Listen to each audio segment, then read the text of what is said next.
Falastin was an Arabic-language newspaper founded in 1911 in Jaffa by two Palestinian Christian brothers. Its name means Palestine. From its first issue, it addressed its readers as Palestinians and quickly became one of the most important voices shaping modern Palestinian identity. By the 1920s, Falastin was the most widely read Arabic paper in the country. Both Ottoman and British authorities repeatedly banned it for its uncompromising defense of Palestinian self-determination and its fierce opposition to Zionist colonization. In 1925, during Lord Balfour's visit to Palestine, Falastin published a 4-page English-language edition addressed directly to him. It condemned the 1917 Balfour Declaration, reminding him that Britain had also co-signed the 1918 Anglo-French Declaration, which promised that the former Ottoman Arab provinces would have governments deriving their authority from the initiative and free choice of the indigenous populations. Imposing a Zionist colony, Falastin argued, violated that pledge and contradicted Article 22 of the League of Nations Covenant, which mandated the development of self-governing institutions for peoples emerging from Ottoman rule. Falastin also translated Zionist writings to expose their intentions. In 1923, it published excerpts from Vladimir Jabotinsky's Iron Wall, where he wrote, "Every native population in the world resists colonists as long as it has the slightest hope of being able to rid itself of the danger of being colonized." That is what the Arabs in Palestine are doing. Falastin wrote that the British cannot claim not to know the Zionists' intention of forced colonization, since Zionist leaders themselves state it plainly. Meanwhile, the displacement of Palestinian fellahin from their ancestral lands, driven by large-scale land sales and the arrival of tens of thousands of European settlers, produced rising social unrest and eventually armed resistance. One of the most influential figures in the awakening resistance was Izz ad-Din al-Qassam, a Syrian imam living in Haifa, whose core followers were displaced fellahin, families evicted from their villages by the Zionists. In 1935, al-Qassam led a guerrilla band into the hills, launching the first organized armed rebellion against British rule. He was killed in a firefight on the 21st of November, 1935.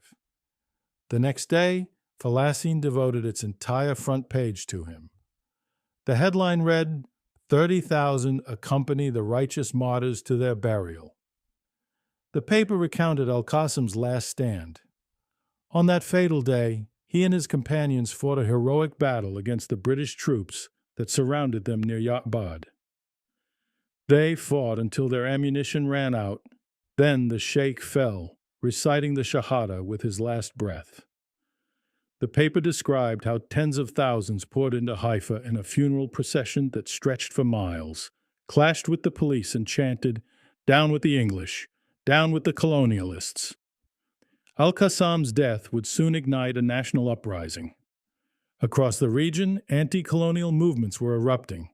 Mass protests in Egypt, a 50-day general strike in Syria, and growing resistance in Iraq. In Palestine, the general strike of 1936 began in Nablus on April 19th and quickly spread to every corner of the country within a few days. For 6 months, the Palestinian economy was paralyzed. British reprisals were swift and brutal. Collective fines, mass arrests, and the destruction of homes and villages, especially in the Galilee and Nablus. Food stores, crops, fuel, and livestock were seized and destroyed in an attempt to starve the rural fellahin, the backbone of the revolt. Falastin captured the terror of the demolition of Old Jaffa by the Royal Engineers in an editorial titled "The Spirit of the Devil."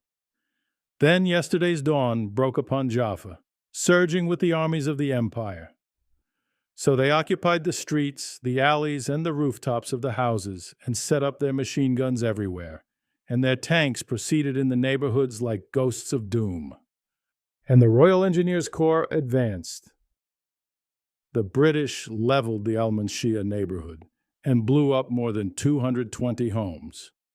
Sheikh Farhan al-Saadi organized some of the first armed units of the uprising. Arrested by the British, he was sentenced to death at 81 years old for the possession of a single bullet. The next day, Falastin published an editorial titled Sheikh Farhan al-Saadi, Martyr of the Homeland. It declared, "The British authorities, thinking to extinguish the flame by hanging its bearer, have only fanned it. The blood of martyrs is never lost. It nourishes the tree of liberty, whose roots lie deep in the soil of Palestine."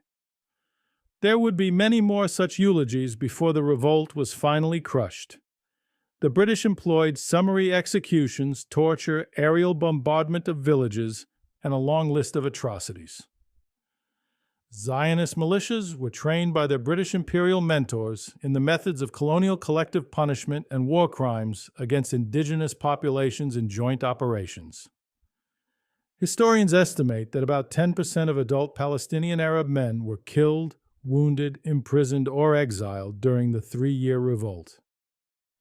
This is the story preserved in the pages of Falastin, a living record of Palestine's struggle against colonialism and a testament to the heroes and martyrs who fought, bled, and died for their homeland. Thanks for watching. Please hit the like and subscribe buttons if you would like to see more content like this.